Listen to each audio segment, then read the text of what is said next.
할렐루야, 행복하십시오. 성령 충만하십시오. 주님과 함께 하시는 복된 하루가 되기를 축복합니다.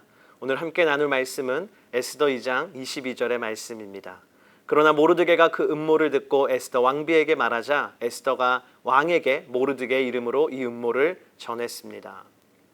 오늘 본문에는 크게 두 가지 사건이 등장합니다. 첫 번째 사건은 에스더가 아하수에로 왕의 선택을 받아서 왕비가 된 것입니다. 포로 신분의 한 소녀가 당시의 최강대국이었던 페르시아 제국의 왕비가 되었으니 이것은 매우 놀라운 사건이었습니다.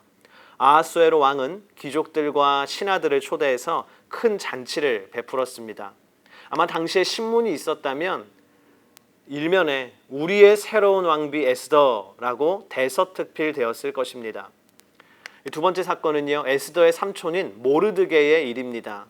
그가 궁전 문의 관리자로 일하면서 왕을 살해하려는 사람들의 음모를 우연히 듣게 됩니다. 모르드게는 이 일을 에스더에게 알리고 에스더는 다시 왕에게 이 음모를 전합니다. 왕실의 조사 결과 이 음모가 사실로 밝혀졌고 그 결과 음모를 꾸미던 사람들은 참수령을 당합니다. 그리고 이 사건은 궁중일기에 기록됩니다.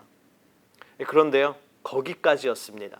제보를 통해서 왕의 목숨을 구한 모르드게에게는요, 어떤 상도 주어지지 않았습니다. 그를 위해서는 어떠한 잔치도 열리지 않았습니다. 칭찬 한마디도 감사 한마디도 없었습니다. 별다른 관련이 없어 보이는 이 두 가지 사건에는요, 한 가지 공통점이 있습니다. 두 사건 모두 하나님께서 그분의 백성들을 구하시기 위한 계획의 일부라는 것입니다. 에스더가 왕비가 된 일은 많은 사람들의 주목을 받은 반면 왕의 목숨을 구한 모르드게의 활약은 주목받지 못했습니다. 칭찬 한마디도 감사 한마디도 없었습니다. 그러나 분명한 것은 모두 하나님께서 그분의 일을 위해서 사용하신 사건들이었습니다. 우리는 하나님께서 중요한 사건들 속에서만 일하신다고 생각합니다. 그러나 하나님께서는 우리가 보기에 작고 사소해 보이는 사건들을 통해서도 일하십니다. 사람들이 주목하지 않는 일을 통해서도, 사람들이 알아주지 않는 일을 통해서도, 아무도 칭찬하지 않고 인정해주지 않는 일을 통해서도 하나님은 그분의 일을 성취하십니다. 일터에서 전혀 중요해 보이지 않는 사소한 일을 하고 계십니까? 매일매일 반복되는 것 같은 일을 하고 계십니까? 매일 해도 티가 안 나는 집안일을 하고 계십니까? 365일 쉼없는 자녀 양육을 하고 계십니까?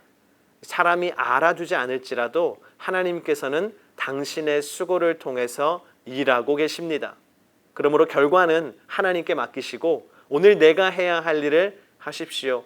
오늘 내 사명에 충성하시기를 주님의 이름으로 축복합니다. 기도하겠습니다.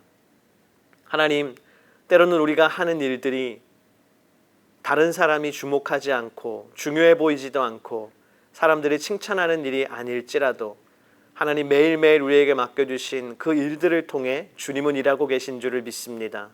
모르드게가 큰 일을 행했지만 아무도 주목하지 않았습니다. 하지만 그 일은 하나님께서 사용하신 놀랍고 놀라운 일이었습니다.